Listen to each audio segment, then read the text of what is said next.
மரக்காணத்தில் பெஞ்சல் புயலால் பாதிக்கப்பட்ட பகுதிகளை பாஜக மாநில தலைவர் அண்ணாமலை நேரில் பார்வையிட்டார். மழையால் வெகுவாக பாதிக்கப்பட்ட உப்பளம் மற்றும் விளைநிலங்களை பார்வையிட்ட அவர் உப்பள தொழிலாளர்கள், விவசாயிகளின் குறைகளை கேட்டறிந்தார். தொடர்ந்து செய்தியாளர்களிடம் பேசிய அவர் தமிழகத்தில் புயல் பாதிப்பு பெரிய அளவில் உள்ளதாக தெரிவித்தார். மேலும் சாத்தனூர் அணையிலிருந்து அதிக அளவில் தண்ணீர் திறக்கப்பட்டதால் வெள்ள பாதிப்பு ஏற்பட்டுள்ளதாக குற்றம் சாட்டினார். மரக்காணம், விழுப்புரம், திருவண்ணாமலை இந்த பகுதி எல்லாமே 8 ஆண்டுக்கு பிறகு வரலாறு காணாத அளவுக்கு மழை வெள்ளத்தால் மக்களுடைய இயல்பு வாழ்க்கை பெரும் பாதிப்புக்குள்ளாகி இருக்கிறது. சாத்தனூர் அணையை பொறுத்தவரை டிசம்பர் 1ஆம் தேதி காலையில 5000 கனஅடி 5000 கியூசெக் வாட்டர் உள்ள வருது. மத்தியானம் வரைக்கும் 5000 கியூசெக் தான் வருது.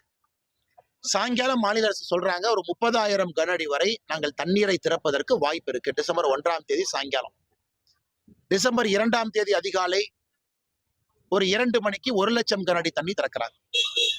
4:30 மணிக்கு 1,68,000 கனஅடி தண்ணி திறக்கிறாங்க. கிட்டத்தட்ட 38 கிராமங்களுக்குள்ள தண்ணி போயிருக்கு. அதனால எல்லா இடத்தையும் பார்த்துட்டு போறோம். நாளை நானும் டெல்லி செல்ல இருக்கின்றேன். கூடிய நாட்கள் இன்னும் 2-3 மாதம் கழித்து இழப்பீடு தொகை என்ன கொடுக்கணுமோ மத்திய அரசு தன்னுடைய பங்குக்கு நிச்சயமா கொடுக்கத்தான் போறாங்க.